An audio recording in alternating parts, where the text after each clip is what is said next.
Good afternoon. Good afternoon, Miss. Good afternoon.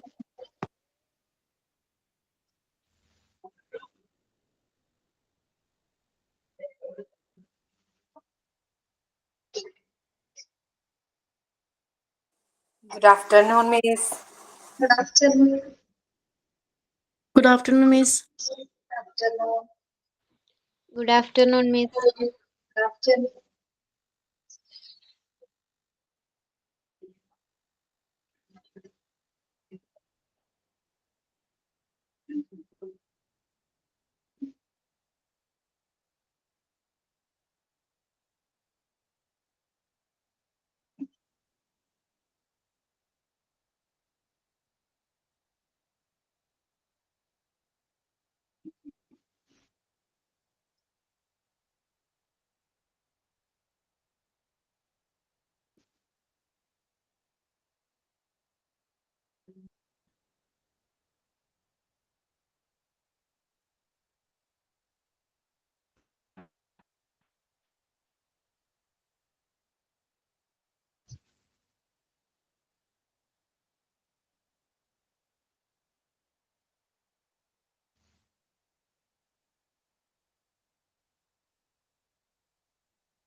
ചിലപ്പോ power failure ഉണ്ടാവും കേട്ടോ.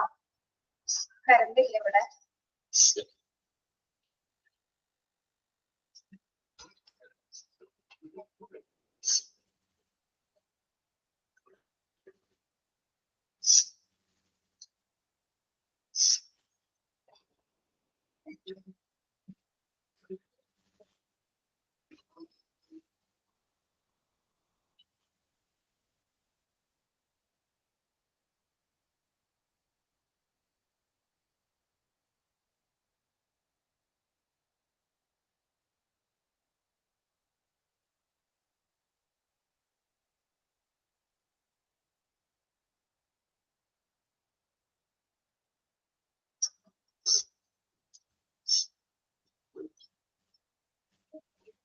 Prayer. ഞാനാണ് മിസ്. എന്താണ്? തുടങ്ങിക്കോട്ടെ. ആ, ആര്യകുണ്ടി. ആര്യകുണ്ടി പുതിയ കുട്ടിയാണോ? അല്ല.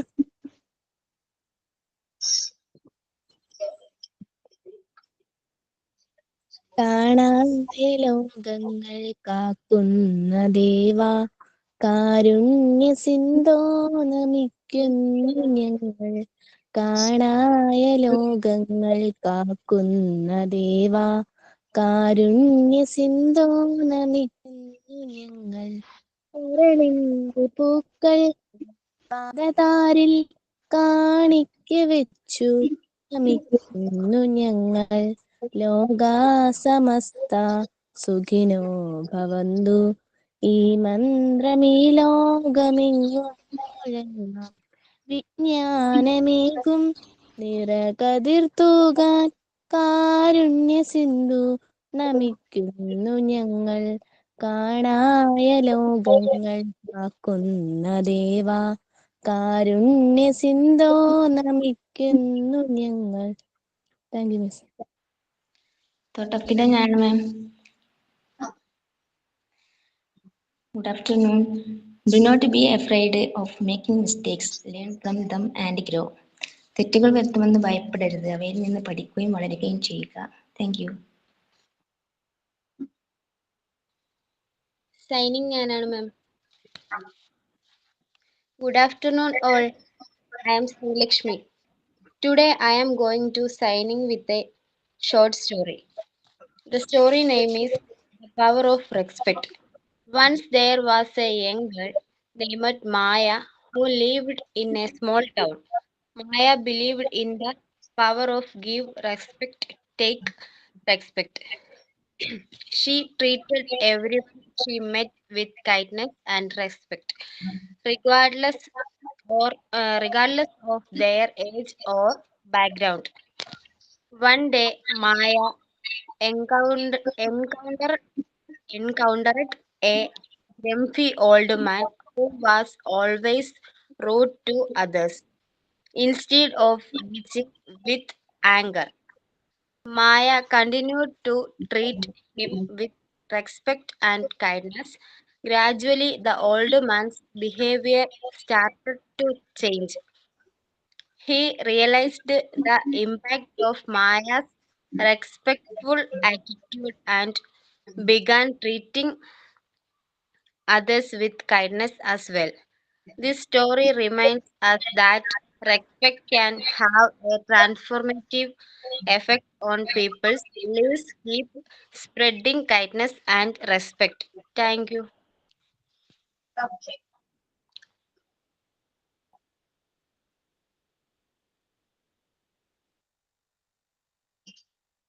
നമ്മുടെ ക്ലാസ്സിൽ നിന്ന് ഒരു കുട്ടി പോയി എന്ന് പറഞ്ഞില്ല, അഖില ജയഘോഷ് അല്ലേ? ഓർക്കുണ്ടോ നിങ്ങള്? Yes, നന്നായിട്ട് പാട്ട് പാടിയത്. അഖിലേനെ എനിക്ക് വേറെ ക്ലാസ്സിൽ നിന്ന് കിട്ടി. ടീച്ചർ ഹാപ്പി ആയിട്ടാവല്ലേ പാട്ട് പാടിപ്പിക്കാൻ ഇന്നൊരാളെ കിട്ടിയല്ലോ. പാട്ടിനാണ് തുടങ്ങിയത്. എനിക്ക് 9th ബാച്ചിലിട്ട് പ്രയർ പാടാൻ തോന്നപ്പോ പാട്ടാ പാടിയത്. അപ്പൊ എനിക്ക് മനസ്സിലായി. പേര് മറന്നുപോയായിരുന്നു. ആ കുട്ടി ഇപ്പൊ വേറെ നല്ല ബാച്ചാണ്, ടോപ്പറാത്ത ബാച്ച്. ഞാൻ നിങ്ങൾ ഇതാക്കി പറയണില്ല. നല്ല അവര് ഒരുപാട് വർഷം ഗ്യാപ്പ് എടുത്തിട്ട് ക്ലാസ്സിൽ കയറിയവരാണ്. ഏകദേശം 17 വർഷം 18 വർഷത്തെ ഗ്യാപ്പുള്ള സ്റ്റുഡൻസ് ആണ്. കുറച്ച് ഏജ്ഡ് ആയിട്ടുള്ള ടീച്ചർമാരാണ്. അങ്ങനത്തെ ഒരു ഗ്രൂപ്പിലാണ് ബാക്കിലേക്കുള്ള. അഖിലേക്ക് പിന്നെ ശ്രീലക്ഷ്മി എന്ന് പറഞ്ഞ കുട്ടിയുണ്ട്. അവർ രണ്ടൊരു കസിൻസ് ആണെന്ന് തോന്നുന്നു. അപ്പൊ അവർക്ക് എന്തോ വീട്ടിലെ 2 മരണം അങ്ങനെ എന്താ ഉണ്ടായപ്പോഴാണ് നമ്മുടെ ബാച്ചിൽ അവർ പോയത്. നല്ല ബാച്ചിലാണ് ഇപ്പൊ പെട്ടിരിക്കുന്നത്. നല്ല സ്നേഹമുള്ള കുട്ടികളാണ്. ഞങ്ങള് സ്നേഹമില്ലാത്തവരാണ് മിസ്. അവര് ആരെയാണ് 3-4 ക്ലാസ് ആയിട്ട് എടുത്തിട്ടുള്ളൂ. അല്ല ഭയങ്കര അവർക്ക് ഭയങ്കര പേടിയാണ് ക്ലാസ്സിലേക്ക്. ആണെങ്കിൽ 17 വർഷത്തെ ഗ്യാപ്പ് ഉള്ളതുകൊണ്ട് അവർക്ക് എങ്ങനെ പഠിക്കാൻ പറ്റും. ഭയങ്കര എപ്പോഴും സംശയങ്ങളാണ്. പേടിച്ചു കൊണ്ടുള്ള സംശയമാണ്. നമുക്ക് പാവം തോന്നുന്നു ചോദിക്കുന്നേക്കുമ്പോ. അങ്ങനത്തെ ഒരു കുട്ടികള് എന്താ പറയാ, നിഷ്കളങ്കരാണെന്ന് തോന്നുന്നു. ഇനി പുള്ളിലേക്ക് അങ്ങനെ അറിയില്ല കേട്ടാ. പലർക്കും പ്രായം പറയാൻ പറ്റാത്തത് കൊണ്ടാ മിസ്സേ. ഇതിലും 15, 16, 17 വർഷമൊക്കെ ആയവരുണ്ട്, ഗ്യാപ്പ് ഉള്ളവരുണ്ട്. ഞാനും അതിൽ പെട്ട ഒരാൾ തന്നെയാണ്. മിസ് എനിക്കും ഉണ്ട് 15 വർഷം ഗ്യാപ്പ്. ഇൻട്രഡക്ഷൻ ക്ലാസ്സിൽ അപ്പോഴാണ് ഓരോരുത്തർക്കും ഒരുപാട് ഗ്യാപ്പ് ഉണ്ട്. ചിലവർക്ക്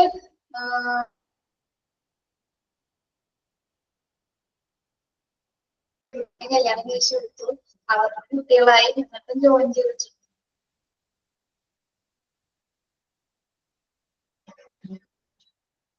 അസ്ന 15 വർഷം ഗ്യാപ്പല്ലേ? മിസ് അപ്പൊ വിചാരിച്ചിരുന്നത് ഞങ്ങളൊക്കെ കുട്ടികളാണെന്നാണല്ലേ? എനിക്കറിയാലോ നിങ്ങളെ കുറച്ചുപേരൊക്കെ എനിക്കറിയാം. സംസാരിക്കുമ്പോ സഫിയനെ അറിയാം, ദിവ്യനൊക്കെ അറിയാം. കുട്ടികളുള്ളവരൊക്കെ കുറച്ചുപേര് എനിക്കറിയാം. അവിടെ ഇതാച്ച് ഇന്നലെ ഒരു ദിവസം പറഞ്ഞിരുന്നു.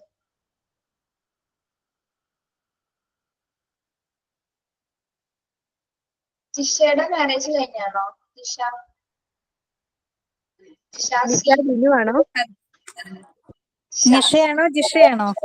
ജിഷ. മാരേജ് കഴിഞ്ഞാണ്. 2 കുട്ടികളുണ്ട്. ഒരാൾ 7-ലും ഒരാൾ 3-ലും. ഇത് ജിഷയുടെ പ്രൊഫൈലാണോ അല്ലെങ്കിൽ വേറെ ആരെങ്കിലും പിക്ചറാണോ? അല്ല, എന്റെ പ്രൊഫൈല്, സ്വന്തം പ്രൊഫൈല് തന്നെ. അതില് ചെറിയ കുട്ടിയാണോ? എന്തോ ടീച്ചർ? അതില് കണ്ടാലേ ചെറിയ കുട്ടിയാന്ന് തോന്നുന്നു. ഇല്ലില്ല, ചെറുതൊന്നും അല്ല, കുറേ നമ്പർ ആയിട്ടുണ്ട്. 94 ആരെങ്കിലും ഒക്കെ ഉണ്ടോ നമ്മുടെ കൂട്ടത്തില്? ഉണ്ട്. ചിലു. ചിലു മാത്രമുള്ള ചിലു മാത്രമുള്ള അല്ലേ? 95 ഉണ്ടോ? 90 0 90 ഉണ്ടോ? 93 ഉണ്ടാവും അല്ലെ? 91 ഉണ്ട് ടീച്ചർ. 91 ആരാണ്? ജിഷ. ജിഷ 91 ആണോ? അതെ 91 ആണ്.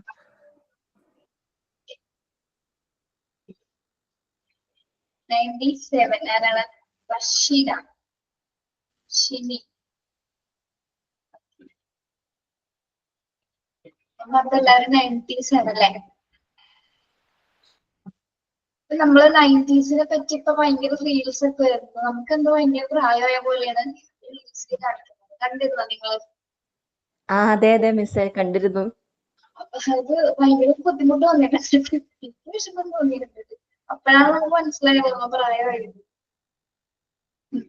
പണ്ടൊക്കെ മിസ്സേ 30 വയസ്സായാലും നമ്മളെ ആന്റി ആ ഒരു ഇതിലാ കണ്ടിരുന്നത്. ഇപ്പൊ എനിക്കൊക്കെ ഏജ് കഴിഞ്ഞപ്പോ ഉണ്ടല്ലോ, ഈശ്വര നമ്മൾ അങ്ങനെയൊന്നും അല്ല, നമ്മള് വിളിച്ചത് തെറ്റിപ്പോയ പോലെ ഇപ്പൊ തോന്നുന്നത്. ശരി, എനിക്ക് പതിയൊന്നും ആവുന്നില്ലെന്ന് ആലോചിക്കുമ്പോൾ ഒരു വിഷമം. അയ്യോ, അങ്ങനെ ഓർമ്മിപ്പിക്കരുത്. ശരിക്കും നമ്മളുടെ ആ ഒരു 20 തുടങ്ങിയുള്ള ആ ഒരു സമയം പെട്ടെന്ന് കഴിഞ്ഞു. ആ ഒരു 10 വർഷം പെട്ടെന്ന് പോയി. മിസ് ഏത് ഇയറാ? 1994. അതാരാ ചോദിച്ചാ? അമൃത. അമൃതയോ? ഞാൻ 96.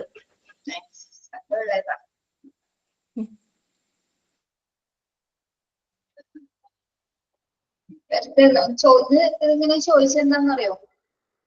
എന്റെ ക്ലാസ് എടുക്കാൻ നല്ല മടിയായിട്ടോ വരില്ല.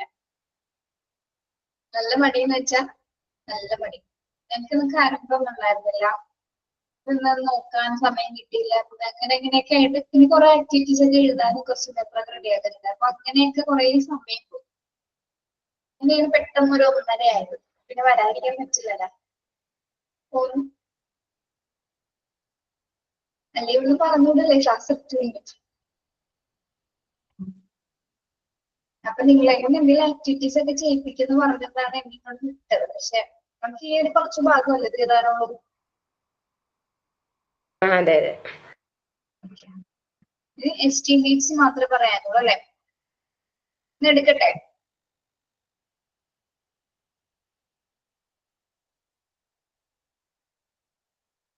ക്ലാസ് എടുക്കാൻ മടിയാവുന്ന ഏതെങ്കിലും ടീച്ചർ നിങ്ങളോട് ഇതിനു പറഞ്ഞിട്ടുണ്ടോ? ഇല്ല മാം, പറഞ്ഞിട്ടില്ല. ഇല്ല. എന്നൊന്ന് പോയി കംപ്ലൈന്റ് ചെയ്തിട്ടാ. ഞാനത് ഫ്രീ ആയിട്ട് ടീച്ചർ ഞങ്ങളെ കംപ്ലൈന്റ് ചെയ്യണവരാക്കി മാറ്റിയില്ലേ? നമ്മളെ ഫ്രണ്ട്സ് ആയില്ലേ ടീച്ചർ, അങ്ങനെയൊന്നും പറയില്ല.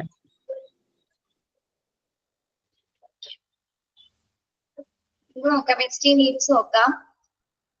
Love and belongings ഒക്കെ കഴിഞ്ഞല്ലേ? The two types of estimates are self-esteem like self-respect and self-regard. Relation to self. ഈ എസ്റ്റിമേറ്റ്സ് എന്ന് പറഞ്ഞാൽ നമ്മുടെ സെൽഫായിട്ട് ബന്ധപ്പെട്ട് വരുന്ന കാര്യങ്ങളാണ്. അതായത് എന്താണ് സെൽഫ് റെസ്പെക്ട്, സെൽഫ് റിഗാർഡ് എന്നൊക്കെ പറഞ്ഞാല് സ്വന്തമായി സ്വാഭിമാനം അല്ലെ? സ്വാഭിമാനം, ആത്മാഭിമാനം ഒക്കെ പറയുന്നത് അല്ലെ? അതെപ്പോഴും നമ്മൾ ആഗ്രഹിക്കുന്നവരാണ്. നമുക്ക് റിലേറ്റഡ് ടു സെൽഫ്, നമ്മളുടെ സ്വയം, നമ്മളെല്ലാവരാലും എന്താണ് നമുക്ക് എപ്പോഴും മറ്റുള്ളവരിൽ നിന്നൊരു അംഗീകാരം ലഭിച്ചിരിക്കണം അല്ലെ? നമ്മൾക്ക് മറ്റുള്ളവരുടെ മുമ്പിൽ ഒരു വില ഉണ്ടാക്കി അങ്ങനെയൊക്കെ ആഗ്രഹിക്കുന്നവരാണ് നമ്മൾ അല്ലെ? മറ്റുള്ളവരിൽ നിന്ന് അല്ലെ? അതാണ് നമ്മൾ ആഗ്രഹിക്കുന്നത്. അതായത് മറ്റുള്ളവർ അംഗീകരിച്ചാലാണ് നമുക്കൊരു ഒരു ഇതുണ്ടാവും, ഒരു പ്രസ്റ്റീജ് ഉണ്ടാവും, നമ്മൾ ഒരു ഫീലിംഗ് ആണ് നമുക്ക് അല്ലെ? നമ്മളെല്ലാവരും അങ്ങനെയല്ലേ വിചാരിക്കണം.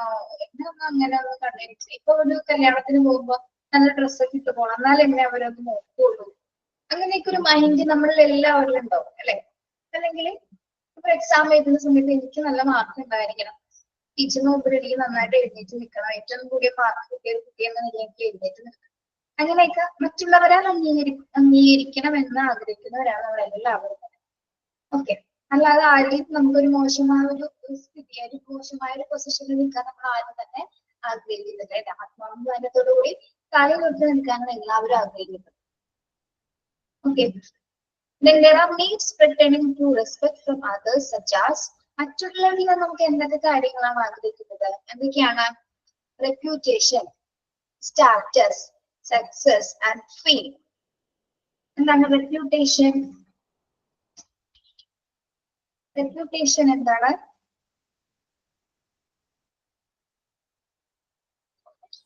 സൽപ്പേര് അല്ലേ? ആ, ഒരു സ്ഥാനം എന്നുള്ളൊരു വഴി അല്ലെ. സ്റ്റാറ്റസ് എന്താണ്? സ്റ്റാറ്റസ്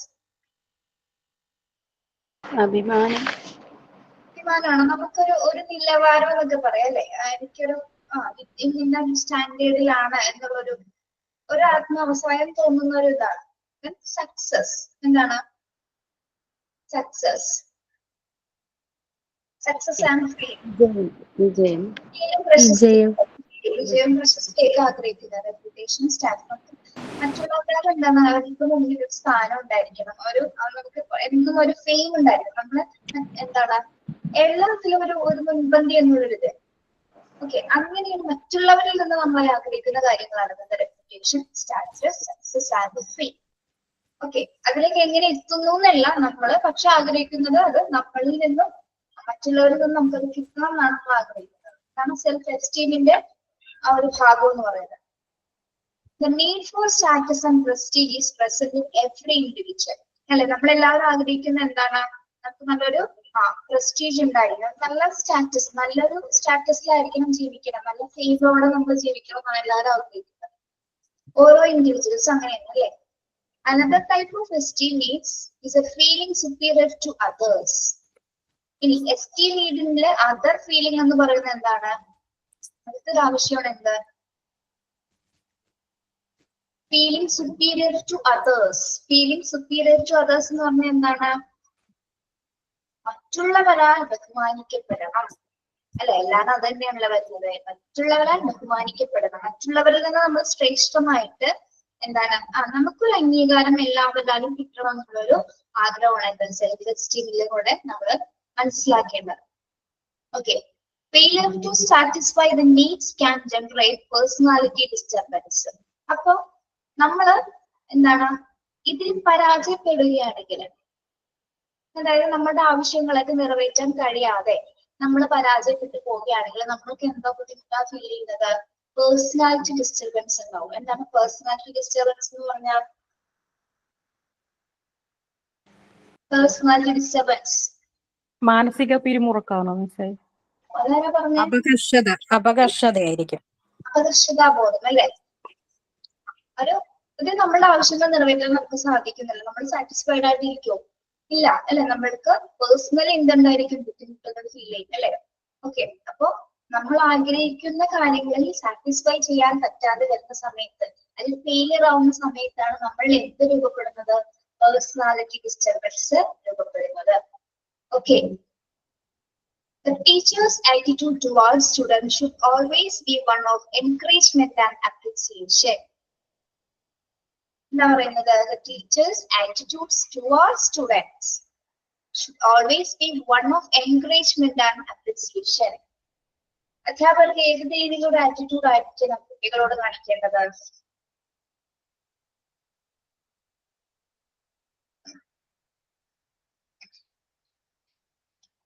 അതായത് വിദ്യാർത്ഥികൾക്ക് അധ്യാപകരോടുള്ള മനോഭാവം എങ്ങനെയായിരിക്കണം? വിദ്യാർത്ഥികളോടുള്ള അധ്യാപകന്റെ മനോഭാവം എങ്ങനെയായിരിക്കണം? എങ്ങനെയാണെന്നാണ് പറയുന്നത്? എപ്പോഴും സപ്പോർട്ട് ചെയ്യുന്ന, എൻകറേജ്മെന്റ് ആൻഡ് അപ്രീസിയേഷൻ. എന്താണ്? അവരെ പ്രശംസിക്കുകയും പ്രോത്സാഹിപ്പിക്കുകയും ചെയ്യുന്നവരായിരിക്കണം. Yes, very good. അവർക്ക് അഭിനന്ദനങ്ങളും പ്രോത്സാഹനവും നൽകുന്ന ഒരു കാറ്റഗറി ആയിരിക്കണം ആര്? അധ്യാപകരെന്ന് പറയുന്നത് അല്ലെ. ആ ഒരു മനോഭാവമായിരിക്കണം എപ്പോഴും അധ്യാപകർക്ക് കുട്ടികളോട് ഉണ്ടായിരിക്കേണ്ടത്. അപ്പൊ എന്താണ്? വിദ്യാർത്ഥികളോടുള്ള അധ്യാപകന്റെ മനോഭാവം എന്ന് പറയുന്നത് എന്താണ്? എപ്പോഴും പ്രോത്സാഹനവും അതുപോലെ തന്നെ എന്താണ്? അഭിനന്ദനവും ആയിരിക്കണം എന്നാണ് പറയുന്നത്. Okay, for them education is a way of enhancing their family status. എന്താണ്? അവരെ സംബന്ധിച്ചിടത്തോളം എന്താണ്? കുടുംബസ്ഥിതി മെച്ചപ്പെടുത്തുന്നതിനുള്ള ഒരു മാർഗമാണ് എന്ത്? വിദ്യാഭ്യാസത്തിന്. അധ്യാപകരെ സംബന്ധിച്ചിടത്തോളം അവരുടെ ആ ഒരു കുടുംബസ്ഥിതി മെച്ചപ്പെടുത്തുന്നതിന് വേണ്ടിയിട്ടാണ് അവര് എന്ത് ചെയ്യുന്നത്? ജോലിക്ക് വരുന്നത് എന്നുള്ള രീതിയിലാണ് അവർ സൂചിപ്പിക്കുന്നത് അല്ലെ. അവരെ കുടുംബസ്ഥിതി മെച്ചപ്പെടുത്തുക. അതായത് അപ്പൊ അവിടെ പറയുന്നത് എന്താണ്? അധ്യാപകർ കുട്ടികളോട് പെരുമാറേണ്ടത് എങ്ങനെയെന്നാണ് പറയുന്നത്? അവർക്ക് അഭിനന്ദനം പ്രോത്സാഹനം കൊടുക്കാനാണ് ഹാസ്ട്രോ തിയറിയിലൂടെ പറയുന്നത്. പക്ഷെ അധ്യാപകർ എന്താണ് ഇനി എങ്ങനെയാണ് പ്രവർത്തിക്കുന്നത് എന്നാണ് പറയുന്നത്? For them, education is a way of enhancing their family status. അവരുടെ ഫാമിലി സ്റ്റാറ്റസ് മെയിൻറ്റെയിൻ ചെയ്യുന്നതിന് വേണ്ടിയിട്ട് മാത്രമാണ് അവര് അതിനുള്ള ഒരു മാർഗമായിട്ടാണ് അധ്യാപനത്തെ കാണുന്നതെന്നാണ് അദ്ദേഹം പറയുന്നത്. അതായത് നമ്മളിപ്പോ പറഞ്ഞുകൊണ്ടിരിക്കുന്നത് എന്താണ്? നമ്മുടെ സമൂഹത്തിൽ സ്റ്റാറ്റസ് ഉണ്ടാവണമെന്നല്ലേ പറഞ്ഞുകൊണ്ടിരിക്കുന്നത്, മറ്റുള്ളവരാൽ അംഗീകരിക്കപ്പെടണം. ഇവിടെയുള്ള അധ്യാപകരെ സംബന്ധിച്ചിടത്തോളം എന്താണ്? അവർക്കും ഒരു അധ്യാപന രീതിയിൽ ഒരു സ്റ്റാറ്റസ് ഉണ്ടാവണം എന്നുള്ള ഒരു ആഗ്രഹത്താലാണ് അവര് എഡ്യൂക്കേഷന് അവർ സ്വീകരിച്ചിരിക്കുന്നത്, ആ ഒരു മാർഗമായിട്ട് അവർ സ്വീകരിച്ചിരിക്കുന്നത്.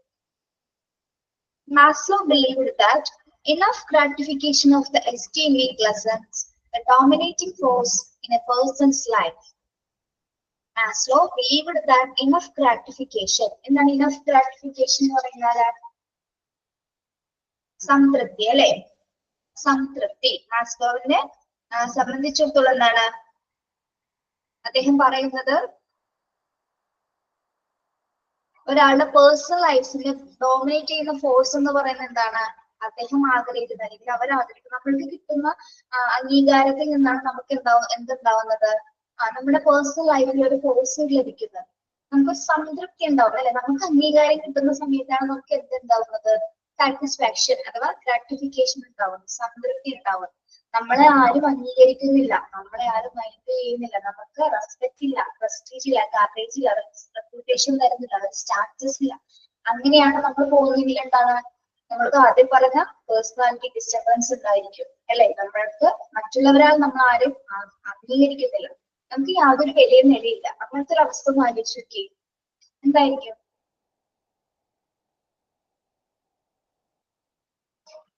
എന്തായിരിക്കും? ഇപ്പൊ വീട്ടില് നമ്മൾ ആരും അംഗീകരിക്കുന്നില്ല, നമ്മൾ പറയുന്നത് നമ്മളുടെ വാക്കിന് യാതൊരു വിലയും കൽപ്പിക്കുന്നില്ല. അങ്ങനത്തെ പക്ഷം നമ്മൾക്ക് എന്ത് ഫീലിംഗ് ആണ് രൂപപ്പെടുന്നത്? അപ്പൊ നമുക്ക് ദേഷ്യവും വിഷമവും എല്ലാം ഉണ്ടാവും. ഒറ്റപ്പെടുന്നു. എന്തോ ഇതൊന്നും കുറയ്ക്കാൻ പറ്റുന്നില്ല. ഒറ്റപ്പെടൽ ഫീൽ ചെയ്യും അല്ലെ? ചിലർക്ക് എന്താണ് സൂയിസൈഡ് അറ്റംപ്റ്റ് ഒക്കെ ചെയ്യാനും തോന്നും അല്ലെ? അംഗീകരിക്കപ്പെടാത്തൊരവസ്ഥ വരുന്ന സമയത്ത്.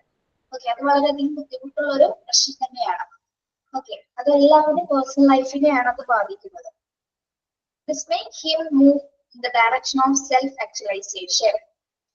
അങ്ങനെ എസ്റ്റീം ബേസിലെ അവസാന ഘട്ടത്തിലേക്കാണ് നമ്മൾ എന്തിലേക്ക് എത്തിച്ചേർന്നത്? അതായത് എല്ലാ അംഗീകാരങ്ങളും ലഭിച്ചു, പ്രസ്റ്റീജ് ആയ ഒരു ലൈഫ് സ്റ്റാറ്റസ് ഒക്കെ മൂവ് ചെയ്യുന്ന സമയത്ത് എന്താണ് ഇനി നമ്മൾ മറ്റൊരു ഡയറക്ഷനിലേക്ക്, ലൈഫിന്റെ മറ്റൊരു ഘട്ടത്തിലേക്ക് നീങ്ങുകയാണ്. അതേത് ഘട്ടമാണ്? സെൽഫ് ആക്ച്വലൈസേഷൻ, സാക്ഷാത്കാരം എന്ന ആ ഘട്ടത്തിലേക്ക് നീങ്ങും. Self actualization is a very complicated need. മറ്റ് നീഡ്സുകളെ സംബന്ധിച്ചിടത്തോളം ആത്മസാക്ഷാത്കാരം എന്ന ഒരു നീഡ്, സെൽഫ് ഫുൾഫിൽമെന്റ് എന്ന നീഡ് എന്താണ്? ഏറ്റവും കോംപ്ലിക്കേറ്റഡ് ആയിട്ടുള്ള നീഡാണെന്നാണ് പറയുന്നത്. എന്തുകൊണ്ടായിരിക്കാം അങ്ങനെ പറയാൻ കാരണം? It is also described as the need for self-expression and self-realization. നമുക്ക് സെൽഫ് റിയലൈസേഷൻ കിട്ടാന്ന് പറഞ്ഞ എപ്പോഴാണ്? സെൽഫ് റിയലൈസേഷൻ കിട്ടുമോ നമുക്ക്? എപ്പോഴാണ് കിട്ടുന്നത്? സെൽഫ് എക്സ്പ്രഷനും സെൽഫ് റിയലൈസേഷൻ എപ്പോഴാണ് കിട്ടുന്നത്? നമ്മൾ എന്താവണമെന്നാണോ ആഗ്രഹിക്കുന്നത് അതിലേക്ക് എത്തിപ്പെടുമ്പോഴായിരിക്കും. വെരി ഗുഡ് അല്ലെ? നമ്മൾ സ്വയം യാഥാർത്ഥ്യത്തിലേക്ക് എത്തുന്ന സമയത്താണ് നമ്മളിൽ എന്ത് സംഭവിക്കുന്നു? സെൽഫ് റിയലൈസേഷൻ അതിലേക്ക് നമ്മൾ എത്തിച്ചേരുന്നത്. It moving towards perfection which means fulfilling one's individual nature in all its aspects. ഒരു വ്യക്തിയെ സംബന്ധിച്ചിടത്തോളം അവന്റെ എല്ലാ ആസ്പെക്ട്സിലും ഫുൾഫില്ല് ചെയ്യാന്ന് വെച്ചാൽ അവൻ അത് പൂർത്തീകരിക്കുക, അതിന് പൂർണ്ണത ലഭിക്കുക. അവന്റെ എല്ലാ ഭാഗങ്ങളിലും എല്ലാ ആസ്പെക്ട്സിലും എന്ത് സംഭവിക്കുന്നു? അവന് പൂർണ്ണ വിജയം സംഭവിക്കുമ്പോഴാണ് അവൻ സെൽഫ് റിയലൈസേഷനിലേക്ക് അല്ലെങ്കിൽ സെൽഫ് ആക്ച്വലൈസേഷനിലേക്ക് എത്തിപ്പെടുന്നത്. അതെങ്ങനെ ഇത്രയും പെട്ടെന്ന് നമുക്ക് എത്തിച്ചേരാൻ പറ്റുമോ? എല്ലാം ഫുൾഫിൽ ചെയ്തുകൊണ്ട്?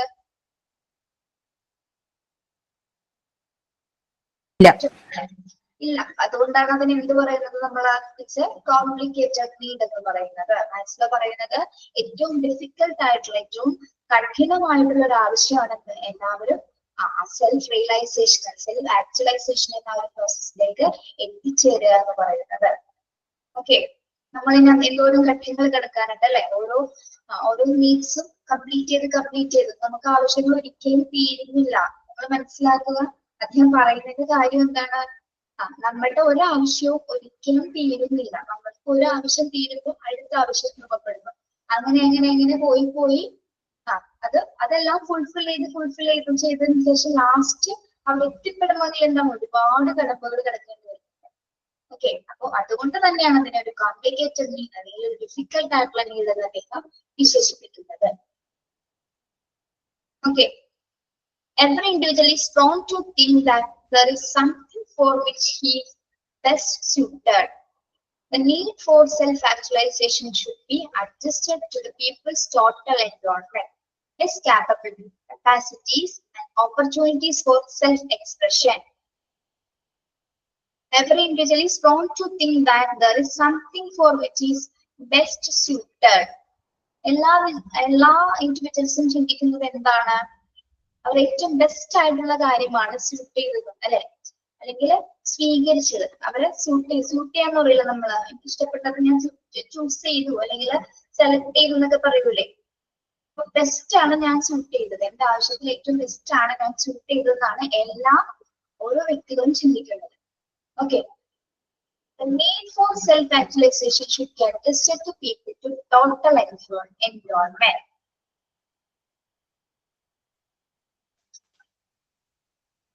A second there.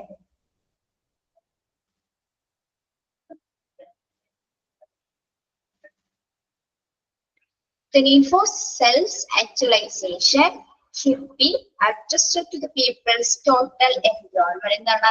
സ്വയം യാഥാർത്ഥ്യമാക്കേണ്ടതിന്റെ ആവശ്യകത വിദ്യാർത്ഥികളെ എന്താണ്?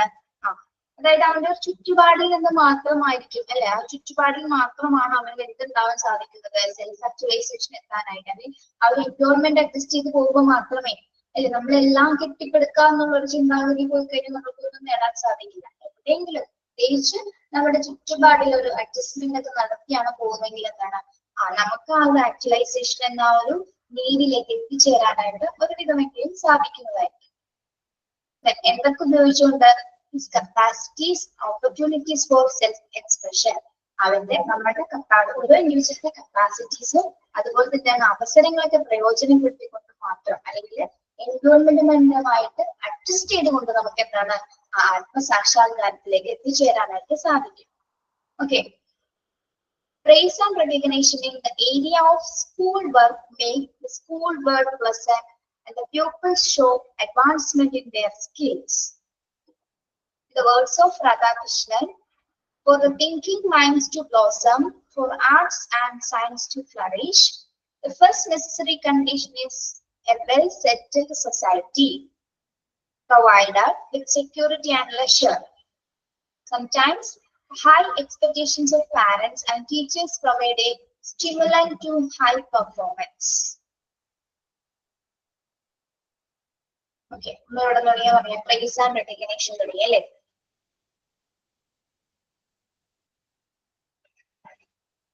അപ്പോ ഇവിടെ പറയുന്നത് ഒരു സ്കൂൾ അന്തരീക്ഷത്തില് ഏത് രീതിയിലായിരിക്കണം കുട്ടികൾക്ക്, എങ്ങനെയുള്ള ഒരു കണ്ടീഷൻ ആയിരിക്കണം പ്രൊവൈഡ് ചെയ്യുന്നതിനെ കുറിച്ച് ഇവിടെ പറയുന്നുണ്ട്. പ്രൈസ് ആൻഡ് റെക്കഗ്നിഷന്റെ area school work. School work ഏത് രീതിയിലുള്ളതായിരിക്കണം? ഒരു സ്കൂൾ വർക്ക് ഏത് രീതിയിലായിരിക്കണം എന്നാണ് ഇവിടെ പറയുന്നത്.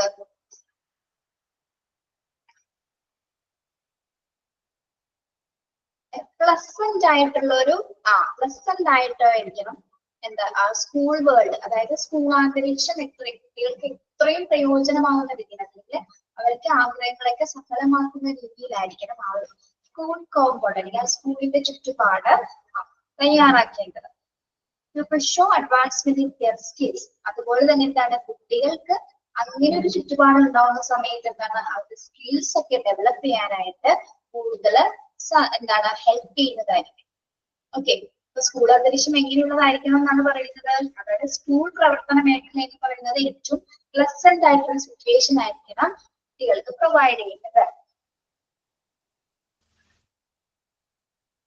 അപ്പൊ അങ്ങനെ ഒരു സിറ്റുവേഷൻ പ്രൊവൈഡ് ചെയ്യുന്ന സമയത്ത് എന്താണ് കുട്ടികൾക്ക് അവരുടെ കഴിവുകൾ കൂടുതൽ എന്താണ് പരിപോഷിപ്പിക്കാനും അത് കൂടുതൽ മെയിൻറ്റെയിൻ ചെയ്തത് മുന്നോട്ട് കൊണ്ടുപോകാനായിട്ട് കുട്ടികൾക്ക് സാധിക്കും. ഓക്കെ, ഇനി ഇവിടെ ഡോക്ടർ രാധാകൃഷ്ണൻ പറയുന്നത് എന്നുണ്ട് കേട്ടോ, ഡോക്ടർ എസ് രാധാകൃഷ്ണൻ ഉണ്ട്. അദ്ദേഹം നമുക്ക് സൊസൈറ്റിനെ പറ്റിയിട്ട് വെറുതെ ഇങ്ങനെ ഒരു വെറുതെ അല്ല, അദ്ദേഹത്തിന്റെ ഒരു കോട്ട് ഇവിടെ രൂപപ്പെടുത്താണ്. അദ്ദേഹം എന്താ പറയുന്നത്? For the thinking mind to blossom, for arts and science to flourish, the first necessary condition is a well-settled society, provided with the security and pleasure.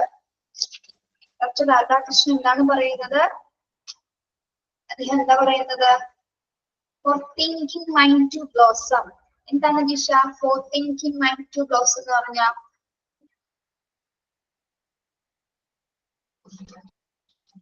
Teacher അദ്ദേഹം പറയുന്നത് നമ്മുടെ സർഗാത്മകമായ കാര്യങ്ങളെ പരിപോഷിപ്പിച്ച് മുന്നോട്ട് കൊണ്ടുപോകാനുള്ള ഒരു ചുറ്റുപാട് അല്ലെങ്കിൽ ആ ഒരു ടൈം അവർക്ക് സമൂഹം ഏർപ്പെടുത്തി കൊടുക്കണം എന്നാണ് ഉദ്ദേശിച്ചതെന്നാണ് ഞാൻ വിചാരിക്കുന്നത്. അതെ അതെ, വെരി ഗുഡ്. അത് തന്നെയാണ് ഉദ്ദേശിക്കുന്നത്. പക്ഷെ വാക്കുകളുടെ വേർഡ്സിന്റെ മീനിങ് അറിയുമെന്ന് ചോദിക്കാൻ വേണ്ടി ചോദിച്ചത്. കഥയും കവിതയൊക്കെ എടുക്കുന്ന ആളല്ലേ ചോദിച്ചത് കേട്ടോ. അപ്പൊ തിങ്കിങ് മൈൻഡ് ടു ബ്ലോസം എന്ന് പറഞ്ഞാൽ എന്താണ്? ശാസ്ത്രവും അതായത് അത് പൂവണിയുക എന്നുള്ളതാണ് ഉദ്ദേശിക്കുന്നത്. പൂവണിയുന്നെങ്കിൽ അതായത് ഒരുവിന്റെ ചിന്തയും അതുപോലെ തന്നെ ശാസ്ത്രം അല്ലെങ്കിൽ കഴിയണമെങ്കിൽ എന്താണ് സംഭവിക്കേണ്ടത്? സ്ഥിരതയുള്ള ഒരു സമൂഹമായിരിക്കണം ഉണ്ടാവേണ്ടത് അല്ലെ? എല്ലാ നെസസറി കണ്ടീഷൻസും ഒത്തുവന്ന് ഒരു വെൽ സെറ്റിൽഡ് സൊസൈറ്റി മാത്രം ഉണ്ടെങ്കിൽ മാത്രമേ എന്താണ് അത് പൂവണിയാനായിട്ട് സാധിക്കുള്ളൂ. ഒരു വെൽ സെറ്റിൽഡ് ആയിട്ടുള്ള ഒരു സ്ഥിരതയുള്ള ഒരു സൊസൈറ്റി ഉണ്ടായിരിക്കണം. മാത്രമല്ല എന്താണ് അത് ഒരുപോലെ തന്നെ എന്തും പ്രൊവൈഡ് ചെയ്യണം? Provided with security and leisure. എന്താണ് സെക്യൂരിറ്റി ആൻഡ് ലെഷർ എന്ന് പറയുന്നത്? സുരക്ഷയും സമാധാനവും നൽകുന്നതായിരിക്കണം എന്ന് ആ ഒരു സൊസൈറ്റി എന്ന് പറയുന്നത്. അദ്ദേഹം ഇവിടെ സ്കൂൾ അന്തരീക്ഷത്തിനെയാണ് ഇവിടെ സൂചിപ്പിക്കുന്നത്. എന്താണ് പറയുന്നത്? അതായത് കലയും ശാസ്ത്രവും ഒക്കെ പൂവണിയണമെങ്കിൽ ആദ്യം വേണ്ടത് നല്ലൊരു സ്ഥിരതയുള്ള ഒരു സൊസൈറ്റി ആയിരിക്കണം. അത് മാത്രമല്ല ആ സൊസൈറ്റിയിൽ എന്തുകൂടി ഉണ്ടായിരിക്കണം എന്നാണ് അദ്ദേഹം പറയുന്നത്? സുരക്ഷയും സമാധാനവും ഉള്ള ഒരു സൊസൈറ്റി ആയിരിക്കണം. അപ്പോ sometimes the high expectations of parents and teachers provide a stimulant to high performance. എന്താണ്? ചിലപ്പോൾ മാതാപിതാക്കളെയും അതുപോലെ തന്നെ അധ്യാപകരെയും ഉയർന്ന പ്രതീക്ഷകളും ഉയർന്ന പ്രകടനത്തിനും ഉത്തേജനം നൽകുന്നു. എന്ത് നൽകുന്നു? ഇത്തരത്തിൽ നല്ലൊരു വെൽ സൊസൈറ്റി ആണെങ്കിൽ, നല്ല സുരക്ഷയും സമാധാനം നൽകുന്ന ഒരു സൊസൈറ്റി ആണെങ്കിൽ അധ്യാപകർക്കും അതുപോലെ തന്നെ എന്താണ് പാരന്റ്സിനും ഒരേപോലെ തന്നെ എന്താണ് ഉയർന്ന പ്രതീക്ഷകൾ നൽകുമെന്നാണ്. അതുപോലെ തന്നെ എന്താണ് ഹൈ പെർഫോമൻസ് കാഴ്ചവെക്കാനും സാധിക്കുമെന്നാണ് അദ്ദേഹം തന്റെ വാക്കുകളിലൂടെ വ്യക്തമാക്കുന്നത്. ഓക്കെ, അപ്പൊ നിങ്ങൾ വിചാരിച്ചിട്ടുണ്ടാവും മാസ്ലോവിന്റെ കൂടെ ഡോക്ടർ രാധാകൃഷ്ണൻ എങ്ങനെ വന്നു? അതായത് ഇവിടെ സെൽഫ് റിയലൈസേഷൻ എന്ന് പറഞ്ഞാൽ എസ്റ്റീം നീഡ് കഴിഞ്ഞു ഇവിടെ കേട്ടോ. സെൽഫ് റിയലൈസേഷനുള്ള നീഡ് കഴിഞ്ഞു. അപ്പൊ അതുമായി ബന്ധപ്പെട്ട് അല്ലെ ഒരു ഫുൾഫിൽ ആവുന്ന ഒരു സൊസൈറ്റി എങ്ങനെ ആയിരിക്കണം എന്നുള്ളതിന്റെ ഒരു ചെറിയൊരു കോട്ടാണ് അവിടെ കൊടുത്തിരിക്കുന്നത്. അത്രേ ഉള്ളത്, പഠിക്കാനൊന്നുമില്ല, നിങ്ങൾക്ക് ജസ്റ്റ് മനസ്സിലാക്കാൻ വേണ്ടി അവിടെ കൊടുത്തിട്ടുണ്ട്. ഓക്കെ, അപ്പൊ സെൽഫ് റിയലൈസേഷൻ അല്ലെങ്കിൽ സെൽഫ് ആക്ച്വലൈസേഷൻ എന്ന ഒരു നീഡ് നിങ്ങൾക്ക് ക്ലിയർ ആണോ? എന്തെങ്കിലും സംശയമാണെങ്കിൽ ഇപ്പൊ ചോദിക്കാം. നിങ്ങൾക്കൊന്ന് ചുരുക്കി മനസ്സിലാക്കിയ കാര്യം ഒന്ന് പറയാമോ? എന്താണ് സെൽഫ് റിയലൈസേഷൻ എന്ന് പറയുന്നത് അല്ലെങ്കിൽ ആക്ച്വലൈസേഷൻ എന്ന് പറയുന്നത്?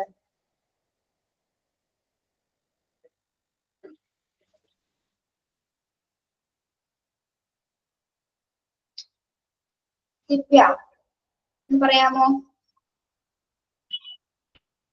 മനസ്സിലായ കാര്യങ്ങൾ മാത്രം പറഞ്ഞു.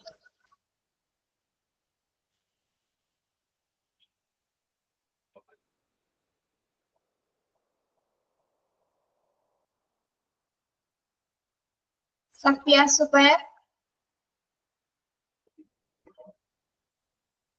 സഫിയ കേൾക്കുന്നില്ല നിങ്ങള്? ടീച്ചറെ വിളിച്ചോ? വിളിച്ചു. കുറച്ചേരം ഇവിടെ ഉണ്ടായിരുന്നില്ല, സോറി. എന്താണ് സഫിയ സെൽഫ് ആക്ച്വലൈസേഷൻ എന്ന് പറഞ്ഞാല്? ഇതൊന്നും നോക്കണ്ട, അല്ലാതെ തനിക്ക് മനസ്സിലായത് നോക്കിയാൽ മതി. എനിക്കറിയില്ല. ഞാൻ ഇത്ര നേരം ഇവിടെ ഉണ്ടായിരുന്നില്ല. റസീന സോറി. റസീന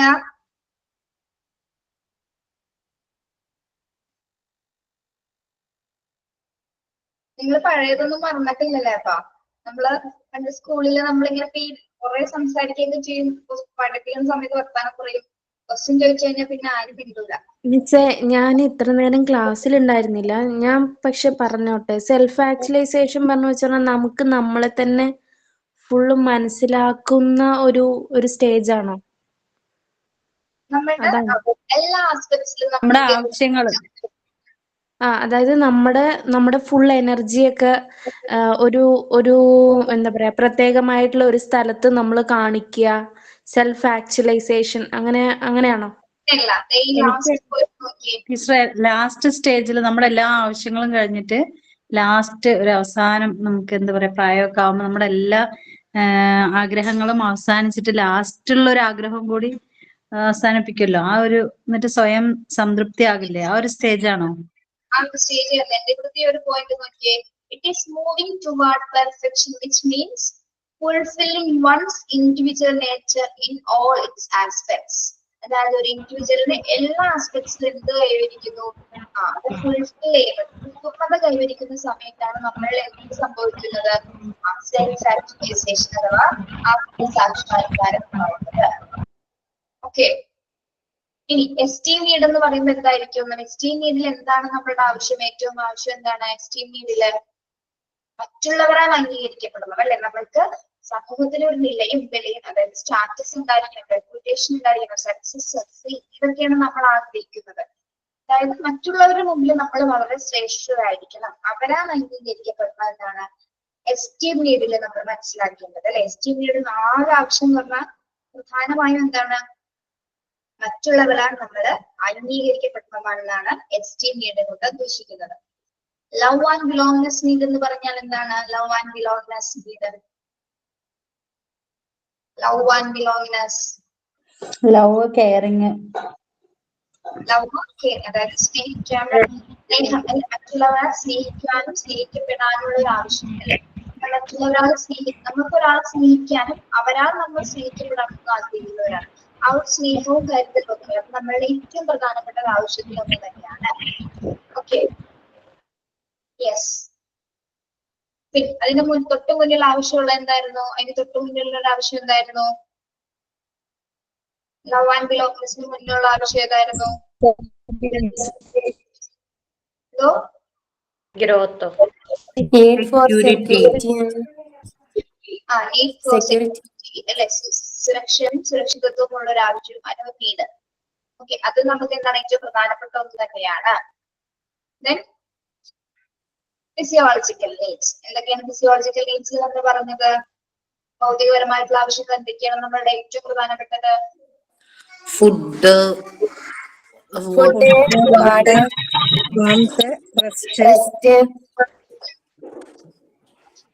ഓക്കെ, പിന്നെ ലാസ്റ്റ് സെക്സും പറഞ്ഞിട്ടുണ്ടായിരുന്നു. റെസ്റ്റ്, സെക്സ്, ഇതൊക്കെ എന്താണ്? നമുക്ക് ഫിസിയോളജിക്കൽ ആയിട്ടുള്ള നീഡ്സ് ആണ്. ഓക്കെ, അപ്പൊ അദ്ദേഹം തന്റെ കോൺസെപ്റ്റിലൂടെ നിങ്ങൾ ഈ തിയറി ഒന്ന് നോക്കിയേ. നിങ്ങള് ഏകദേശം നമ്മുടെ ലൈഫായിട്ട് എല്ലാം കണക്റ്റഡ് അല്ലേ ഇത്? നമ്മളെല്ലാവരും ഇത്തരം ആഗ്രഹങ്ങൾ മനസ്സിലാക്കുക, എല്ലാ ആവശ്യങ്ങളും ഉള്ളവരല്ലേ? ഈ നീഡ്സ് ഒക്കെ നമ്മളിൽ എല്ലാവരും അടങ്ങിയിരിക്കുന്നതല്ലേ? ഈ കോൺസെപ്റ്റ്, ഈ ഒരു തിയറി എനിക്ക് തോന്നുന്നു ഏറ്റവും നല്ലൊരു തിയറി തന്നെയാണ്. നമ്മളുടെ സ്വയം അറിയാനായിട്ട് നമ്മൾ ഈ ആവശ്യങ്ങളിലൂടെയാണ് കടന്നു പോകുന്നത് എല്ലാവരും, അല്ലെ? ഇത് റിയലിസ്റ്റിക് ആയിട്ടുള്ള തിയറി ആയിട്ട് തോന്നുന്നുണ്ടോ?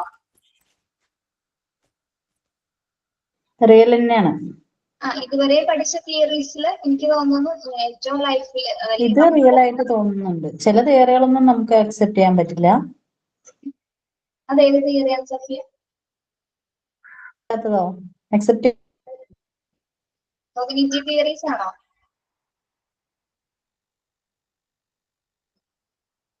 ഇനിയുണ്ട് ഒരു എറിക് എച്ച് ഹരിസന്റെ ഒരു തിയറി ഉണ്ട്. അത് പഠിച്ചാൽ നമ്മുടെ ലാസ്റ്റ് സ്റ്റേജ് ആയ ഒരു തോന്നല് തോന്നിക്കും. അതാണ് ഞാൻ നിങ്ങൾ പഠിപ്പിക്കേണ്ടത്. ഞാനത് എടുക്കണമെന്ന് വിചാരിച്ചതാണ്. അത് എനിക്ക് തോന്നുന്നു അടുത്ത ഭാഗത്തിൽ വരുന്നില്ല. എങ്കിലും അത് എടുത്തു തരാം. നിങ്ങൾ അറിഞ്ഞിരിക്കുക, നല്ല തിയറിയാണ്. എറിക് എച്ച് ഹരിസന്റെ ഏത് തിയറിയാണ് ടീച്ചറെ? എച്ച്.എസ്.ന്റെ 8 സ്റ്റേജസ് എന്ന് പറയുന്ന ഒരു തിയറി ഉണ്ട്. 8 സ്റ്റേജസ് ആണ് നമ്മുടെ ലൈഫിന്റെ 8 സ്റ്റേജസ്. അതായത് 60 അബവ് വരെയുള്ളവരും, അതായത് 60 വയസ്സിന് മുകളിൽ വരെയുള്ളവരും, ലാസ്റ്റ് പീരീഡ് വരെയുള്ളവരും. ബാക്കി അങ്ങോട്ട് പറയുന്നില്ല. ആ സ്റ്റേജ് പിന്നെ പിന്നെ നമുക്ക് ഈ കാലഘട്ടത്ത് 60 വയസ്സ് വരെയൊക്കെ ജീവിക്കുന്നതിനൊക്കെ കുറവല്ലേ, എല്ലാം പെട്ടെന്ന് പോവല്ലേ. ശരിയാണ്. പക്ഷെ ആ തിയറിയൊക്കെ നമുക്ക് പഠിക്കാനുള്ള അവസരം കിട്ടിയാകില്ല. അത് നിങ്ങൾക്ക് പഠിക്കാം. പിന്നീട് ഒരു ക്ലാസ്സിൽ ഞാനത് പറഞ്ഞുതരാം കേട്ടോ. ആ 8 സ്റ്റേജെങ്കിലും ഒന്ന് അറിഞ്ഞിരുന്നാൽ മതി. ഒന്ന് വായിച്ചിട്ട് വരാം, നോക്കിട്ട് വരാം. നോക്കണ്ട, ഞാൻ പഠിച്ചത്.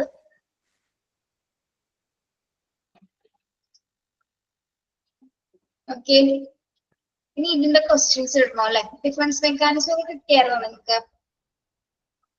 കിട്ടിയല്ലോ. ഇതിന്റെ നോട്ട് ചിലപ്പോ ഒരു 2 ദിവസം വൈകോട്ടോ. ചിലപ്പോ നാളെ തന്നെ ഇടും, 2 ദിവസം. ഡിഫൻസ് മെക്കാനിസത്തിന്റെ ക്വസ്റ്റ്യൻസ് ഒക്കെ കുറച്ച് ഡിഫിക്കൽട്ട് പോലെയൊക്കെ തോന്നിയിട്ടുണ്ടായിരുന്നു. ഡിഫൻസ് മെക്കാനിസത്തിന്റെ ക്വസ്റ്റ്യൻസ് അങ്ങനെ വരുന്നുള്ളൂ കേട്ടോ. ഒരു സിറ്റുവേഷൻ തന്നിട്ടാണ് അത് ഏത് രീതിയിലാണ് നിങ്ങൾ പ്രതിരോധിക്കുന്നത് അല്ലെ? നമ്മൾ പ്രതിരോധ തന്ത്രങ്ങളല്ലേ പഠിച്ചത്. അപ്പൊ അതിൽ എക്സാമ്പിൾ തരാതെ നമുക്ക് അതിലേക്ക് എത്തിപ്പെടാൻ പറ്റില്ല. അപ്പൊ ഈസി ആയിട്ടുള്ള എക്സാമ്പിൾ ഒക്കെ തന്നൂടെ ടീച്ചർക്ക്? ഈസി ആയിട്ട് തരാൻ പാടില്ല. നിങ്ങൾ ഭയങ്കര ബുദ്ധിമതികളല്ലേ? ഈസി ആയിട്ട് തന്നെ എങ്ങനെയാണ്?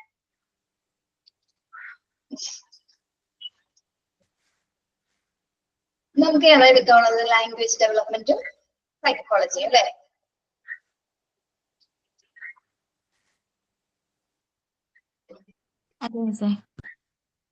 ഇനി പാർട്ട് 3യിലും ടീച്ചർ എടുക്കില്ലേ? പാർട്ട് 3യിലോ? പാർട്ട് 3 എടുത്തിട്ടില്ലല്ലോ. അത് ടീച്ചറല്ലേ എടുക്കുക പാർട്ട് 3? അല്ല, പാർട്ട് 4 ആണ് ഞാൻ എടുക്കുന്നത്. പാർട്ട് 3 മോണ്ടിസോറി അല്ലേ? പാർട്ട് 3 ആരും എടുത്തിട്ടില്ലേ? എടുത്തിട്ടില്ലല്ലോ.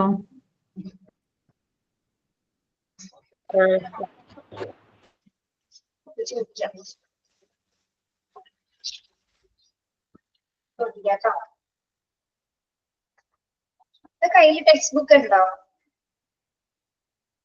ഏതിന്റെ ടീച്ചറെ? ടെക്സ്റ്റ് ബുക്ക് ഉണ്ടോന്ന്? ഇപ്പൊ മോണ്ടിസോറിയുടെ ടെക്സ്റ്റ് ഉണ്ടല്ലോ. യൂണിറ്റ് 5 ഒന്ന് എടുക്കാവോ? ഇതിൽ PDF എടുക്കാൻ പറ്റില്ല. Unit 5 language development.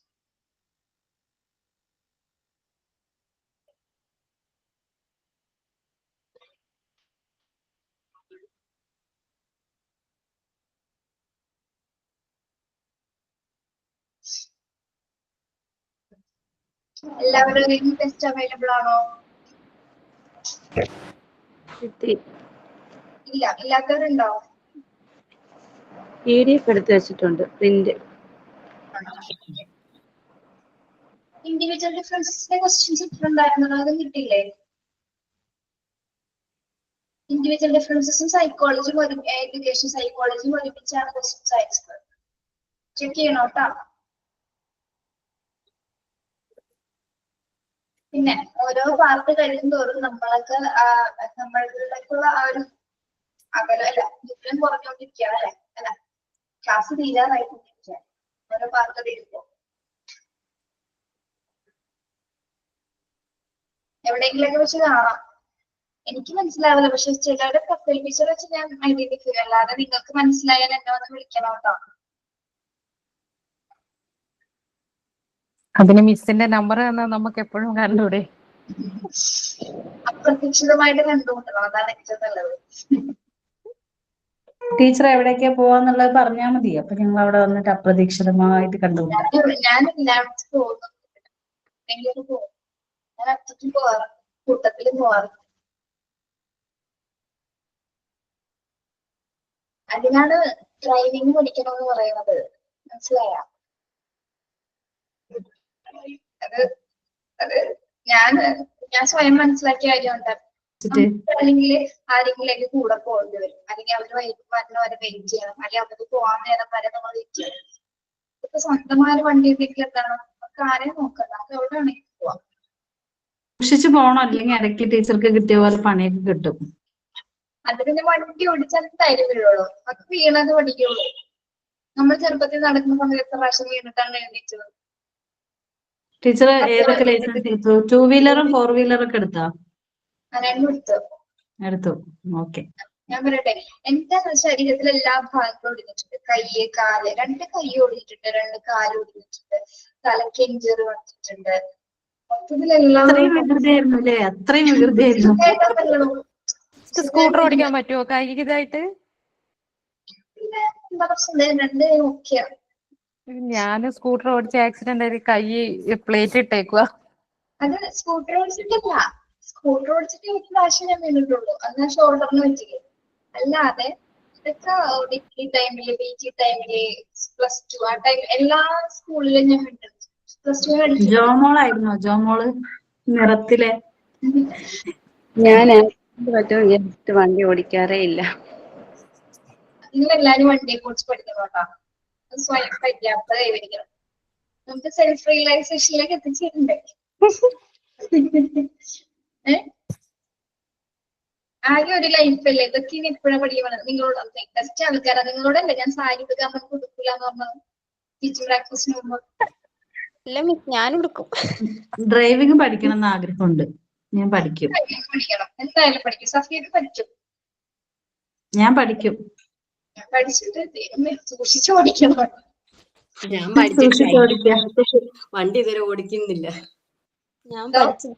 ലൈസൻസ് വരെ എടുത്ത് വെച്ചിട്ട് ഇതുവരെ വണ്ടി ഓടിക്കുന്നില്ല. ഇവിടെ എപ്പോഴും പറയും. എല്ലാ ദിവസവും കുറച്ച് സമയം ഓടിച്ചു പഠിക്കുക, അപ്പൊ പഠിച്ചോളൂ. നമ്മൾ ആദ്യം പേടി പോയി കഴിഞ്ഞാൽ വണ്ടി ഓടിക്കാൻ പറ്റുള്ളൂ. പിന്നെ ഒരു കാര്യം, പതുക്കെ വണ്ടി ഓടിച്ചാൽ എന്തായാലും നമ്മൾ വരും.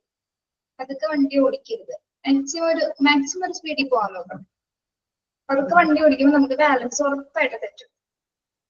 അപ്പൊ വിനീതൊക്കെ എന്താ, വീടിന്റെ അടുത്തുള്ള സ്ഥലം വരെ കൊണ്ട് റൗണ്ടിൽ അടിക്കാം. മിസ്സേ, എനിക്ക് സ്പീഡ് കൂടി പോയിട്ട് ആക്സിലേറ്റർ സ്പീഡായി പോയി. അപ്പൊ അവളൊന്നും പറയാനില്ല പ്രത്യേകിച്ച്. അതൊക്കെ കൺട്രോളിലായിരിക്കും കേട്ടോ. എന്തായാലും നിങ്ങള് എന്നേക്കാളൊക്കെ അത്യാവശ്യം ഇതിലുള്ളവരാണ്. നിങ്ങൾക്ക് അതിനുള്ള ക്യാപ്പബിലിറ്റീസ് ഒക്കെ ഉണ്ട്. എനിക്ക് വഴി പട്ടീനെ കണ്ടല്ല. പട്ടീനെ കണ്ടോ? സ്കൂട്ടിയിൽ പോകുമ്പോ പട്ടീനെ കണ്ടിട്ടുണ്ടെങ്കിൽ ഇത് സ്കൂട്ടി ഇട്ടിട്ട് ഓടും. എന്താണ് ചെയ്യും? ഡിഫൻസ് മെക്കാനിക്സിന്റെ എന്താ നമ്മുടെ ക്വസ്റ്റ്യൻ ഇട്ടിട്ടില്ലല്ലോ, നോട്ടല്ലേ ഇട്ടേക്കുന്നത്? അതിന്റെ അകത്ത് എനിക്ക് നോട്ട് മാത്രം ഓപ്പൺ ചെയ്യാൻ പറ്റുന്നു. കുറെ നാള് മുന്നേ മോക്ക് ടെസ്റ്റ് ഇട്ടിരുന്നു. അതല്ലേ ഇവര് പറഞ്ഞത്, ക്വസ്റ്റ്യൻ ഭയങ്കര ബുദ്ധിമുട്ടാണ്, ക്വസ്റ്റ്യൻസ് വായിച്ചെടുത്ത് ഉത്തരത്തിലേക്ക് എത്താൻ ഭയങ്കര പാടാണെന്ന് പറഞ്ഞതല്ലേ. അയ്യോ, അതെവിടെയാണെന്നോ. കയ്യില് കിട്ടിയവരൊന്ന് ചിടില അടിച്ചു കൊടുക്കട്ടോ. ഗ്രൂപ്പിൽ ഇട്ടിട്ടുണ്ടായിരുന്നല്ലോ. ചെറിയ നോട്ടുണ്ട്. പിന്നെന്താണ്, നിങ്ങളൊരു കാര്യം ചോദിക്കുന്നത്, നിങ്ങൾ ഞങ്ങളുടെ വീടിന്റെ അടുത്ത് നടന്നൊരു വിശേഷം പറഞ്ഞായിരുന്നു. ചേന്നമംഗലത്തെ ഒരു കൂട്ടക്കൊലയെ പറ്റി അറിഞ്ഞായിരുന്നോ? മനസ്സിലായി. എന്റെ ഒരു 3 വീടിനപ്പുറത്താണ് വീട്. വിഷം കൊടുത്തതാണോ? അല്ലല്ല,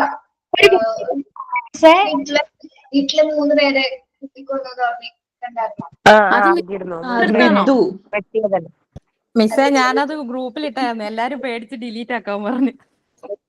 അത് ചേച്ചി എന്റെ കൂടെ പഠിച്ചതാണ്, എന്റെ സീനിയർ ആണ് വിനീഷ. ചേട്ടൻ എന്റെ ചേട്ടൻ്റെ കൂടെ പഠിച്ചത്. ഞങ്ങളെല്ലാവരും ഒരേ സമയം സ്കൂളിലുണ്ടായിരുന്നു. സീനിയേഴ്സ് ആണ്. വീട് എല്ലാവരും തൊട്ടടുത്ത് തന്നെ. ഇപ്പൊ അപകടം നടന്ന വീടും ഒരു 5-6 വീട് തൊട്ടിപ്പുറം തന്നെയാണ്. അത് നമ്മളൊക്കെ ശരിക്കും പറഞ്ഞാൽ ഈ ഒരു നമ്മുടെ ഈ സ്ഥലം മൊത്തത്തേക്ക് ആൾക്കാർ ഭയങ്കരമായിട്ട് പേടിച്ചിരിക്കണം. ഒരു കാര്യം വെച്ചു പെട്ടെന്നൊന്നും ആർക്കൊന്നും ചെയ്യാൻ പറ്റില്ല. എല്ലാവരും പറഞ്ഞു അവൻ വരുന്ന സമയത്ത് എന്തെങ്കിലും ഒരു കത്തിയോ അല്ലെങ്കിൽ മുളക് പൊടിയോ ഇട്ടവനൊന്നും ഓടിക്കാറില്ല. പക്ഷെ ആ സമയത്തൊന്നും നമുക്ക് ചെയ്യാൻ പറ്റില്ല. പേടിച്ചു പോയിട്ടുണ്ടാവും എല്ലാവരും. ഡെയിലി അറിയാം. ഏറ്റവും ബുദ്ധിമുട്ടുള്ള കാര്യം എന്ന് വെച്ചാൽ ഒരു സാധു കൊടുക്കുമായിരുന്നു. ആർക്കും ആരോടും ഒരു ഉപദ്രവം ഇല്ലാത്തൊരു സാധു ആൾക്കാരാണ് ആ അച്ഛനും അമ്മയും ആ ചേച്ചിയൊക്കെ. നമുക്ക് പണ്ട് മുതലേ അറിയാവുന്ന ആൾക്കാരാണ്. മിസ്, അത് വേറൊരു വീട്ടിലുള്ള ഒരാളും അയലോക്കത്തുള്ള വീട്ടിലല്ലേ കയറിയതാ? അതെ അതെ, അത് ആ ഋതു എന്ന് പറഞ്ഞ ആളുടെ വാടകയ്ക്ക് താമസിക്കുന്നത്. അവൻ നമുക്കറിയില്ല. ആ നടന്ന സംഭവം മാനസികമായിട്ട് തകരാറുള്ള ആളാണോ ചെയ്തത്? പറയുന്നു. പക്ഷെ അവന്റെ കണ്ടാ പറയോ മാനസിക തകരാറുണ്ടെന്ന്? അവൻ ക്രിമിനൽ ആണ്. 15 വയസ്സിലെങ്ങാണ്ട് അവന്റെ 2015 അവന്റെ ഫസ്റ്റ് കേസ് വന്നതാന്നൊക്കെ പറഞ്ഞ ന്യൂസിലുണ്ടായിരുന്നല്ലോ. നേരത്തെ തന്നെ അവൻ ക്രിമിനൽ മൈൻഡഡ് ഉള്ള ആളാണ്. അതിനൊരു സർട്ടിഫിക്കറ്റ് ഉണ്ട്. ആ സർട്ടിഫിക്കറ്റിന് വലത്താണ് നടക്കുന്നത്. പക്ഷെ എന്തെങ്കിലും ആലോചിച്ച് 2 കുട്ടികളുടെ മുന്നിൽ വെച്ചിട്ടാണ് അവരാ ചെയ്തത്. 2 കുട്ടികളുണ്ടായിരുന്നു. ഒരാള് 7th-ലും ഒരാള് UKG പഠിക്കുന്ന 2 പെൺകുട്ടികളാണ്. കുട്ടികളുടെ മുന്നിൽ വെച്ചാണ് അച്ഛനെയാണ് ആദ്യം, ആ ചേട്ടനെയാണ് ആദ്യം അടിച്ചത്. ചേട്ടൻ അവന്റെ സ്പോട്ടിൽ വീണു. എന്നാലല്ലേ ബാക്കിയുള്ളവർ ഉപദ്രവിക്കാൻ പറ്റും. ആ വീഡിയോ കണ്ടിട്ട് വല്ലാത്ത വിഷമായി പോയി. തലടിച്ച് കംപ്ലീറ്റ് പൊളിച്ചു, ചോര വാർന്നു നിൽക്കുക. ചേച്ചി അത് പിടിക്കാൻ ചെന്നിട്ട് ചേച്ചീനെ അടിച്ചു. ചേച്ചീനെ അടിച്ചിട്ട് ചേച്ചിക്കൊന്നും പറ്റാത്തവർ എന്ത് ചെയ്തു, പിന്നീട് കത്തി വെച്ച് കഴുത്തിന് ബാക്കിലിട്ട് കുറെ പ്രാവശ്യം കുത്തി. അത് കണ്ട അച്ഛനമ്മയും ചേച്ചിയുടെ, അതായത് ഞങ്ങള് അറിയാവുന്നത് ചേച്ചി ചേട്ടനാ വിളിക്കുന്നത്, ചേച്ചി മെയിൻ ചേട്ടൻ. അവര് ചെന്ന് കയറി പിടിച്ചു. പക്ഷെ അപ്പൊ അവരെ അടിച്ചു. അവരൊക്കെ ഒറ്റയടിയിൽ തന്നെ മരിച്ചത്. എന്ന് വെച്ചാൽ പ്രായം ആയതുകൊണ്ടായിരിക്കാം. എന്തെങ്കിലും പ്രായേറിയ ബുദ്ധിമുട്ടൊക്കെ ഉള്ളവരാണ്. എങ്കിലും അത്ര പ്രായമൊന്നും ഇല്ലാട്ടോ. എത്ര ആളാ ടീച്ചർ മരിച്ചത്? 3 പേര് മരിച്ചു. ആ കുട്ടികളുടെ അമ്മൂമ്മയും അപ്പൂപ്പനും അമ്മയും മരിച്ചു. ചേട്ടൻ, അതായത് അവരുടെ അച്ഛൻ ഹോസ്പിറ്റലാണ്, ആശുപത്രി ICU തന്നെയാണ്. വെന്റിലേറ്ററിലായിരുന്നു. ഇപ്പൊ ICUലോട്ട് മാറ്റിയിട്ടുണ്ട്. ആ കുഞ്ഞുങ്ങളെ ആരെയും ഇപ്പൊ നോക്കുന്ന? അപ്പൊ കുഞ്ഞുങ്ങൾക്ക് ഇവിടെ എന്റെ പിന്നെ 2 വീടിന് ഇപ്പുറത്താണ് അവരുടെ കസിന്റെ വീട്. അവിടെയായിരുന്നു സംസ്കാര ചടങ്ങുകളൊക്കെ നടക്കുന്നത്. അപ്പൊ അവരവിടെയാണ്. കുഞ്ഞുങ്ങൾ ഇപ്പോഴും ആ ഞെട്ടലിന്ന് മാറിയിട്ടില്ല. അവരെ മുന്നിൽ വെച്ച് നമ്മളൊന്ന് ആലോചിച്ചത്, നമ്മൾ സിനിമയിലൊക്കെ കാണുന്ന പോലെ അല്ലാതെ റിയൽ ലൈഫിൽ വന്നു കഴിഞ്ഞാൽ നമ്മുടെ വീട്ടിലാണ് സംഭവിച്ചതെന്ന് ആലോചിക്കാൻ പോലും നമുക്ക് സംഭവിക്കും. ഓ, ആ വീഡിയോ കണ്ടിട്ട് തന്നെ സഹിക്കാൻ പറ്റുന്നില്ല. ഭയങ്കരായിരുന്നു, ഭയങ്കര. അല്ല, അപ്പൊ ഇവരല്ലേ ഈ വീഡിയോ എടുത്തോണ്ടിരുന്നവർ? അപകടത്തിൽപ്പെട്ടവരല്ലേ? അല്ല, പുറത്തുനിന്നുള്ള ആൾക്കാര്. കഴിഞ്ഞതിന് ശേഷമുള്ള വീഡിയോ നിങ്ങൾ കണ്ടായിരുന്നോ? ഇല്ല. ഇല്ല, ആ ചെറുക്കനാണ് വടിയൊക്കെ ആയിട്ട് വരുന്നതാ കണ്ടത്. ഭയങ്കര എന്തൊക്കെയോ പറഞ്ഞു പെറുക്കി ഇങ്ങനെ വരുന്നതാ കണ്ടത്. അതിന് തൊട്ട് മുന്നേ ദിവസമുള്ള വീഡിയോ. നമ്മുടെ ആ ഒരു 4 വീട്ടിലാണ് അവന് പ്രശ്നം ഉണ്ടാകും. അവൻ എന്താന്ന് വെച്ചാൽ രാവിലെ ഫുള്ള് അവൻ ഇറങ്ങും, പകല് കംപ്ലീറ്റ് കിടന്നു ഉറങ്ങും.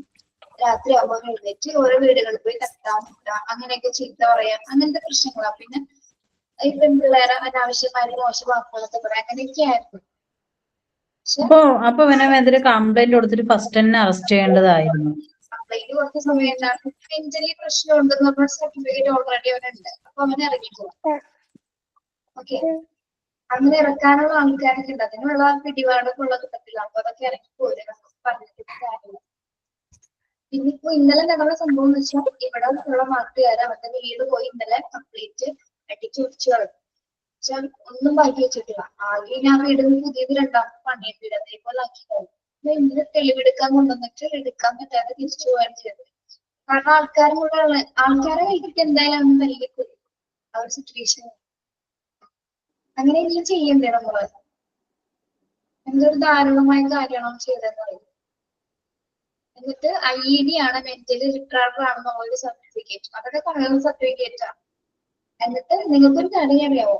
ഈ ചെയ്ത വ്യക്തി ചെയ്ത് കഴിഞ്ഞതിന് ശേഷം ഈ ആക്സിഡന്റ് മരിക്കാറായ ചേട്ടന് അതേ സെയിം ബൈക്ക് എടുത്തിട്ട് സ്റ്റേഷനിൽ പോയി എന്താണ് മൊഴി പറഞ്ഞു, ഞാൻ ഇന്നാള് തള്ളക്കടിച്ചു, പിള്ളേരെ ഞാൻ വെറുതെ വിട്ടു. ഇത് അവൻ തന്നെയാണ് മൊഴി കൊടുത്തത്. അതറിയോ? അപ്പൊ ഒരു ബോധമില്ലാത്ത ആളാണ് എന്ത് ചെയ്യും? ഇതുപോലെ തന്നെയാണ് ഉമ്മനെ കൊന്ന ആ മകനും പറഞ്ഞ, ഞാൻ ഉമ്മനെ വെട്ടീണ്. ഒരു കൂസലില്ലാതൊക്കെ പറയാം. അല്ല, ചിലപ്പോ എന്തെങ്കിലും മാനസികമായിട്ടുള്ള സമ്മർദ്ദം മൂലം അപ്പൊ പെട്ടെന്ന് ചെയ്തതായിരിക്കാം. പിന്നെ അത് എന്തായാലും പറയണം തോന്നിട്ട് പറഞ്ഞതായിരിക്കാം, ആർക്കറിയാം. ആ പയ്യനില്ലേ നൈറ്റിലൊക്കെ ഈ പെൺകുട്ടികൾ കുളിക്കുമ്പോഴ് ബാത്റൂമിലെല്ലാം എത്തി നോക്കൂ, അങ്ങനത്തെ ഒക്കെ പ്രശ്നങ്ങൾ ഉണ്ടാകും ആ പയ്യൻ. എങ്കിലും നിങ്ങളൊന്ന് ആലോചിച്ചാക്കുക ആ കുട്ടികളുടെ അവസ്ഥ. അതുപോലെ എപ്പോഴാണ് റിയൽ ലൈഫിലൊക്കെ എപ്പോ റിക്കവർ ആയി വരാനാണ്? അയ്യ, അച്ഛൻ ആ ബാത്റൂമിന്റെ മനസ്സിൽ സൈഡിൽ ഫുള്ളും അതായിരിക്കും ചോര ഒഴുകിയിട്ട് ഇങ്ങനെ കിടക്കുന്നതാ കണ്ടത്. അതെ, നിങ്ങള് ചിലപ്പോ അതിൽ ബ്ലർ ആയിട്ടുള്ള പിക്ചർ ആയിരിക്കും കണ്ടത്. ഞങ്ങളത് റിയലി കണ്ടോ? ഉറങ്ങിയോ ടീച്ചറെ നൈറ്റില് ആ കണ്ടിട്ട്? എന്താണ് അവരെ ആ ഇത് കണ്ടിട്ട് ഉറങ്ങിയോന്ന്? എനിക്ക് ആ വാട്സപ്പിൽ വീഡിയോ കണ്ടിട്ട് തന്നെ ഉറങ്ങാൻ പറ്റിയില്ല. നമ്മള് ഈ നാട് മുഴുവൻ ആകെ തകർന്നിരിക്കുന്ന അവസ്ഥ. നമ്മുടെ ഇൻസ്റ്റിറ്റ്യൂട്ടിന്റെ ബാക്കിലുള്ള ഒരു വഴിയാണ്, അതിലെ പോയാലാണ് അവന്റെ വീട്.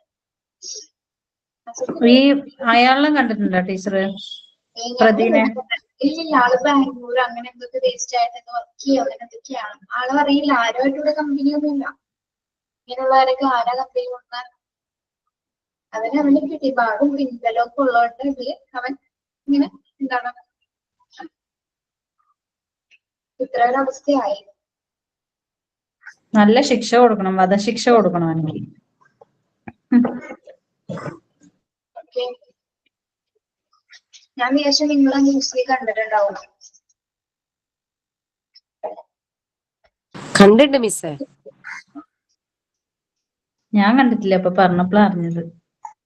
സത്യ ഞാൻ ഗ്രൂപ്പിൽ ഇട്ടിട്ടുണ്ടായിരുന്നു. അപ്പൊ ദിവ്യക്കൊക്കെ അത് കണ്ടിട്ട് ഭയങ്കര വിഷമമായി. അപ്പൊ ഞാനത് റിമൂവ് ചെയ്തതാ. എനിക്കൊന്ന് ആ അയച്ചു വീഡിയോ കേട്ടോ, കാണാൻ കഴിയൂല. എനിക്കൊന്ന് അയച്ചു കേട്ടോ. അവർക്ക്